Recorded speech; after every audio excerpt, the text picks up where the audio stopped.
ही समंजसपणाने भारत सरकारने सगळ्यांना एकत्र येऊन मार्ग काढण्याची वेळ आहे।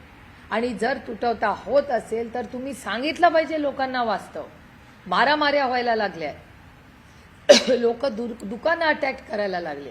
काय चाललंय महाराष्ट्रात आणि भारतात? दुर्दैव एका गोष्टीचं आहे की भारत सरकार आणि राज्य सरकार ही कबूलच करायला तयार नाहीये की तुटवता आहे।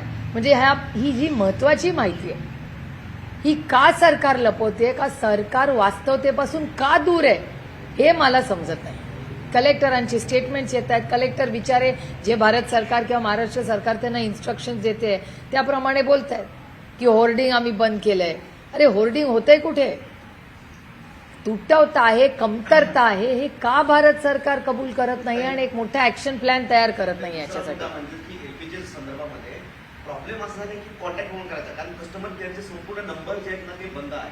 बरोबर आहे। त्यामुळे अनेक गृहिणीच्या समोर, कारण अनेक दिवसापासून रजिस्ट्रेशन केलेलं आहे, डिमांड केलेलं आहे, परंतु रिस्पॉन्सच मिळत नाही। कुठे कॉन्टॅक्ट करायचं नाही, ते एलपीजीची सगळी यंत्रणा भारतात कोलॅप्स झालेली आहे। त्याच्यामुळे आम्ही तातडीने पार्लमेंटमध्ये याची चर्चा मागतोय। परवाही हरदीप पुरीजींनी जे स्टेटमेंट केलं आणि चॅनल्सवर, मी विरोधक म्हणून हा आरोप करतच नाही, ही वेळच नाही आहे विरोध करायची। ही समंजसपणाने भारत सरकारने सगळ्यांना एकत्र येऊन मार्ग काढण्याची वेळ आहे। आणि जर तुटवता होत असेल तर तुम्ही सांगितलं पाहिजे लोकांना। वास्तव मारामाऱ्या व्हायला लागल्या, लोक दुकानं अटॅक करायला लागले।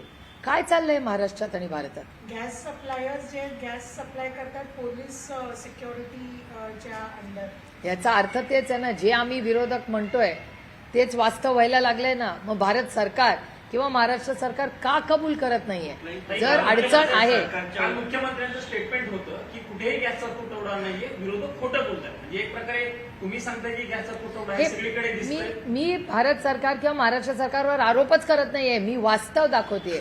चॅनल आफ्टर चॅनल तुम्ही बघा। मी खरंच मराठी माध्यमांचे हात जोडून आभार मानते की तुम्ही कुठल्याही म्हणजे भीतीला किंवा कुठल्याही दबावाला बळी न पडता जे वास्तव आहे, आज भारतातला माणूस अडचणीत आहे, आज गृहिणी अडचणीत आहे, या वास्तवतेपासून भारत सरकार का लपतंय हे मला समजत नाही। मुख्यमंत्र्यांचं कालचं विधान खोटं आहे असं म्हणायचंय? नाही, मी महाराष्ट्राच्या माननीय मुख्यमंत्र्यांना विनंती करीन की त्यांनी ही सगळी जर चॅनल्स पाहिली तर त्यांनाही कळेल की आज कुठे गॅप्स आहेत।